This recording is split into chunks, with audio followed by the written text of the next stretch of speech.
Facts about epilepsy. First, it is an abnormal discharge of electric impulses by the nerve cells in the brain from idiopathic or secondary causes, resulting in the typical manifestation of seizures. 2. The onset of idiopathic epilepsy is generally before age 30. 3. Other conditions associated with seizures include brain tumor, CVA, hypoglycemia, and head trauma. Number 4. The types of seizures are, first, partial seizures, which begins locally. Subdivided into one is the simple. It has focal motor or sensory effect, and there is no loss of consciousness. The second one is called complex, in which it has cognitive, psychosensory, psychomotor, or affective effect. It has brief loss of consciousness. The second type of seizure is known as generalized seizure, which is bilaterally symmetric and without local onset. Generalized seizures are subdivided into 3. The first one is called absence or petit mal.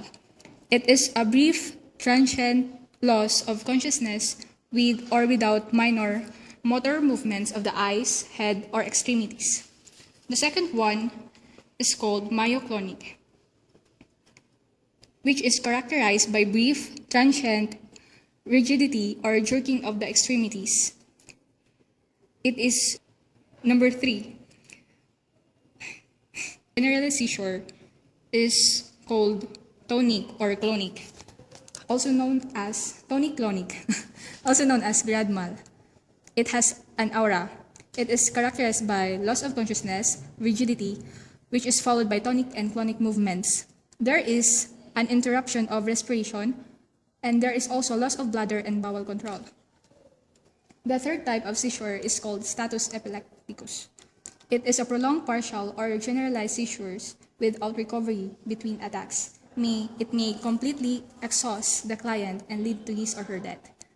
The signs and symptoms of epilepsy are subdivided into subjective and objective symptoms. The subjective symptoms are there would be an aura or warning sensation such as seeing spots or feeling dizzy, often precedes a tonic-clonic seizure. Then there would be a loss of consciousness during a seizure. There will be also a lethargy, which often follows the return of consciousness, which is also known as post-ictal phase. And the last one is dyspnea. Pupils become fixed and dilated. There would be tonic and clonic movement of the muscles. There would also be an incontinence. There would be a presence of abnormal EEG. And often, the client cries out as a seizure begins, or Written are the therapeutic interventions for clients with epilepsy.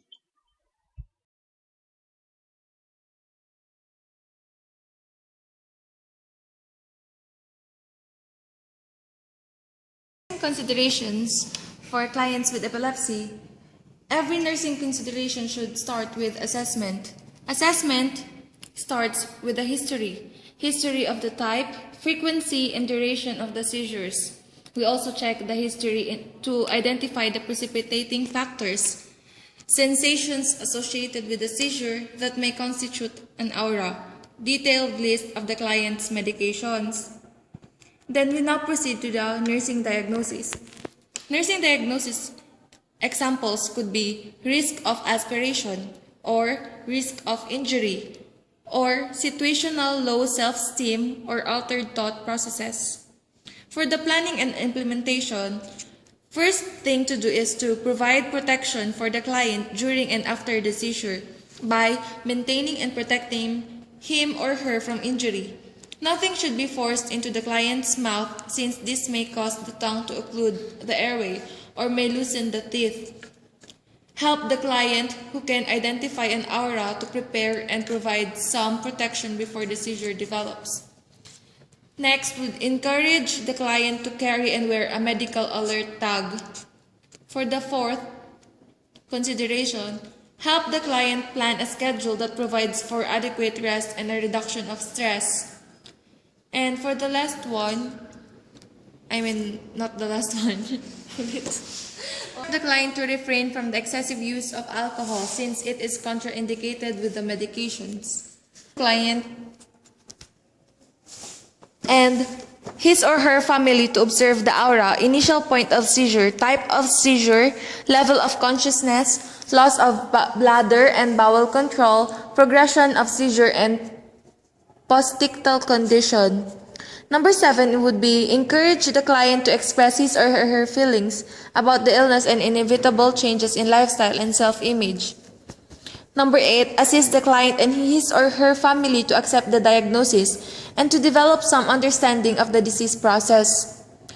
Next would be help the client understand that the medication must be taken continuously under continued medical supervision for the remainder of his or her life.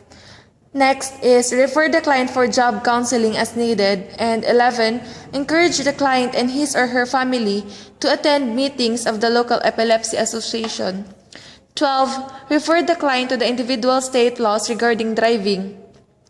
13, teach the client about anticonvulsant therapy. For the last part of our discussion would be positive outcomes, which is composed of 4 positive outcomes. One would be the patient should remain free from injury. That is the most important positive outcome. Next is experiences a reduction in the frequency of seizures. Number 3, verbalizes willingness to follow the lifelong medication regimen. And last would be lists the activities sponsored by the local epilepsy association. Yay!